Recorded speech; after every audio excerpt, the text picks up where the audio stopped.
ഉള്ളൊഴുക്ക് തീർച്ചയായിട്ടും നമ്മൾ പോസ്റ്റർ കണ്ടപ്പോൾ തന്നെ ആകർഷിച്ച ഘടകമാണ് പാർവതിയും അതുപോലെ ഉർവശി ചേച്ചി. തീർച്ചയായിട്ടും നമ്മുടെ പ്രതീക്ഷകൾ ഒട്ടും തെറ്റിക്കാത്ത രീതിയിൽ തന്നെ ഈ ഒരു ചിത്രം ക്രിസ്റ്റി ടോം എന്ന് പറയുന്ന സംവിധായകൻ്റെ കഥയിൽ അദ്ദേഹം അണിയിച്ചൊരുക്കിയിട്ടുണ്ട്. അതിശക്തമായിട്ടുള്ള തിരക്കഥ, അതാണ് ഏറ്റവും എടുത്തു പറയേണ്ട കാര്യം.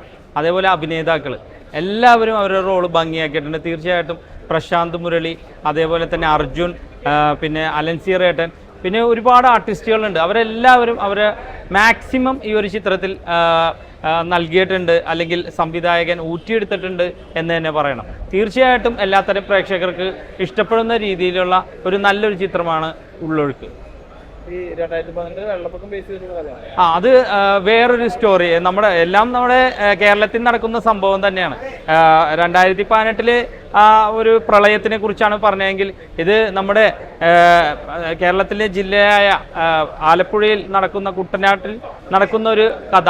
ആ ഒരു കഥ ആ വെള്ളപ്പൊക്കം എങ്ങനെ ബാധിക്കുന്നു, അല്ലെങ്കിൽ ആ മരണാന്തര ചടങ്ങിനെ എങ്ങനെ ബാധിക്കുന്നു എന്ന് പ്രതിപാദിക്കുന്ന ഒരു ചിത്രം. തീർച്ചയായിട്ടും എല്ലാത്തരം പ്രേക്ഷകർക്കും മനസ്സലയുന്ന, അല്ലെങ്കിൽ ഒരുപാട് ചിന്തകൾ നൽകുന്ന, ഒരുപാട് അഭിനയ മുഹൂർത്തങ്ങൾ നൽകിയ ഒരു നല്ലൊരു ചിത്രമാണ് ഉള്ളൊഴുക്ക്. തീർച്ചയായിട്ടും കരയിപ്പിക്കുക മാത്രമല്ല, നമ്മളെ അറിയാതെ കൈയടിക്കും ആ ഒരു രംഗം കാണുമ്പോൾ. ക്ലൈമാക്സ് ഒക്കെ അത്യുഗ്രം തന്നെയാണ്. തീർച്ചയായിട്ടും നല്ലൊരു ചിത്രം. ഞാൻ നേരത്തെ നല്ല റിപ്പോർട്ടായിരുന്നു, സെലിബ്രിറ്റി റിവ്യൂ എല്ലാം മീഡിയക്കാരുടെ പറഞ്ഞ നല്ല പടമാണ്. ചിത്രം നന്നാവെന്ന് വിചാരിച്ചില്ല. ഫസ്റ്റ് ഹാഫ് മാത്രം കണ്ടപ്പോൾ എനിക്ക് പാർവതി കഥാപാത്രം കുറച്ച് നെഗറ്റീവ് തോന്നി. പക്ഷേ മുഴുവൻ കണ്ടപ്പോൾ മനസ്സിലായിരുന്നു കാരണമുണ്ട്. ഇതൊരു ലാൻഡ്മാർക്ക് ഫിലിമാണ്, വളരെ ഇമോഷണൽ ഫിലിമാണ്. സാധാരണ ലാലേട്ടൻ മമ്മൂക്കയിൽ ചെയ്യുന്ന പടമാണ്. തനിയാവർത്തനം, അല്ലെങ്കിൽ വാത്സല്യം, അല്ലെങ്കിൽ കിരീടം, ഭരത്, അതുപോലെ ഒരു സെൻറ്റിമെൻ്റൽ ഫാമിലി ഫിലിമാണ്. എല്ലാവരും ഇത് അവാർഡ് കിട്ടും മാത്രമല്ല അതിനെ ഓടുകയും ചെയ്യും.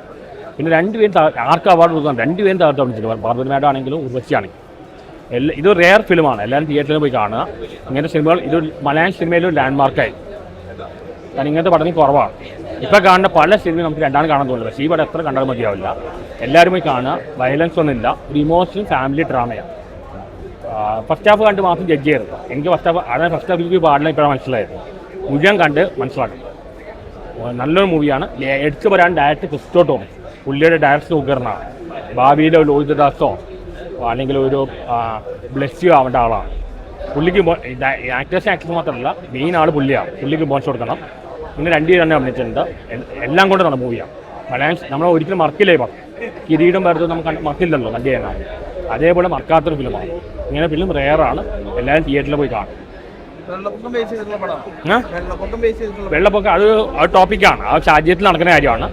പക്ഷെ ഒരുപാട് ഇങ്ങനെ സസ്പെൻസിലുണ്ട്. അവസാനം ക്ലൈമാക്സിൽ ട്വിസ്റ്റലുണ്ട്. പക്ഷെ ഒരു ബേസിക്കലി ഒരു സെൻറ്റിമെൻ്റൽ ഫാമിലി ഫിലിമാണ്. കരയിപ്പിക്കുന്ന ഫിലിമാണ്. എല്ലാവരും സ്റ്റാൻഡിങ് ഓവേഷൻ പറയും. എല്ലാവരും ഇനീറ്റിന് കൈയടിക്കേണ്ട അതിനുള്ള എല്ലാവർക്കും ഇഷ്ടപ്പെടും. മനുഷ്യത്വമുള്ള എല്ലാവർക്കും ഇഷ്ടപ്പെടും.